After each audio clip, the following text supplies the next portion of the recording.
Washington, once again, coronavirus proved that elections during a pandemic are not business as usual. Over the past several months, voters have faced long lines and fewer in-person polling locations due to safety protocols related to the coronavirus pandemic and a related decrease in the number of people willing to work the polls. Even in Kentucky, where bipartisan changes were made in an attempt to expand access to the polls, there were still issues. In Louisville, Kentucky, some voters were stuck waiting to park their cars outside the Kentucky Exposition Center, causing them to miss the deadline to get in line when polls closed at 6 p.m. The center was the only site open in Louisville and Jefferson County due to changes made because of the coronavirus pandemic. Videos showed voters locked outside the center, some running to the doors or pounding on the glass windows in hopes of being let in. Shortly thereafter, U.S. Senate candidate Charles Booker secured a court order that opened the doors and extended the poll hours to 6:30 p.m. and waits of over an hour had been reported earlier in the day in Lexington. Kentucky is one of several states that have expanded access to absentee voting, and officials expected a record turnout of over 1 million people voting in the primary. Full results will likely not be released until June 30, Secretary of State Michael Adams said, according to the Louisville Courier-Journal. That meant the winner in a key race, the U.S. Senate Democratic primary, was not expected Tuesday night. Amy McGrath, who has the backing of Democratic Party establishment, and Booker, who recently gained national attention for protesting after the death of Breonna Taylor and has been endorsed by key progressives like Senator Bernie Sanders, are in a tight race to be the candidate who will go on to face Senator Mitch McConnell in November. Here are other key takeaways from Tuesday's primary.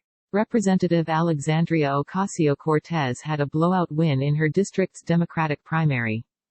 Ocasio-Cortez warded off 3 Democratic primary challengers in New York's 14th congressional district.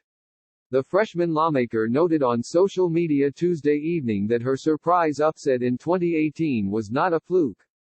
Ocasio-Cortez, a Democratic socialist, shocked political pundits after defeating 10-term incumbent Representative Joe Crowley during the 2018 midterms. Our win was treated as an aberration, or because my opponent didn't try, Ocasio-Cortez wrote in a tweet. So from the start, tonight's race was important to me. Tonight we are proving that the people's movement in NY isn't an accident. It's a mandate. Newcomer Madison Cawthorn bested Republican Linda Bennett, who was endorsed by Trump, in a runoff election to fill former Representative Mark Meadows' House seat. Trump wrote in a tweet in June that Bennett is strong on crime, borders, military, are great bets and 2A. She will be a great help to me in D.C. Despite that endorsement, Cawthorn, 24, won roughly 2/3 of the vote. I do not believe this election has been a referendum on the president's influence, Cawthorn wrote in a statement on election night. The people of Western North Carolina are wise and discerning. You observed both candidates and simply made the choice you believed is best for our district. Meadows was appointed White House Chief of Staff earlier this year. Representative Thomas Massie was declared the winner of the Republican primary in Kentucky 4th Congressional District Tuesday evening. The victory comes after President Donald Trump called for Massie's removal from the Republican Party after the congressman's efforts to fight a $2 trillion coronavirus relief package.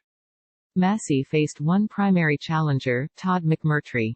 This was the first time Massie had to face a primary challenger since his first congressional campaign 8 years ago. Massie is vying for a 5th term.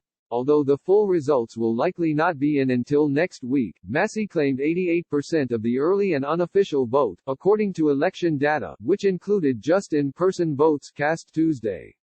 McMurtry also conceded Tuesday evening, writing on Twitter, "I congratulate Thomas Massie on a strong race and wish him success in the November election.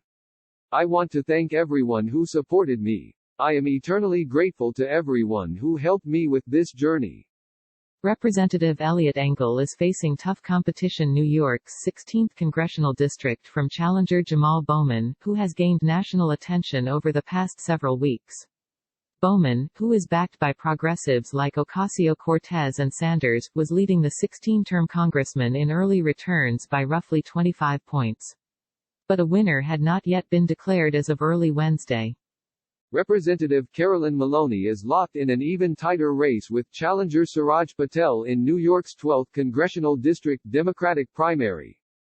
It is a rematch of the 2018 midterm election, where Patel won more than 40% of the vote.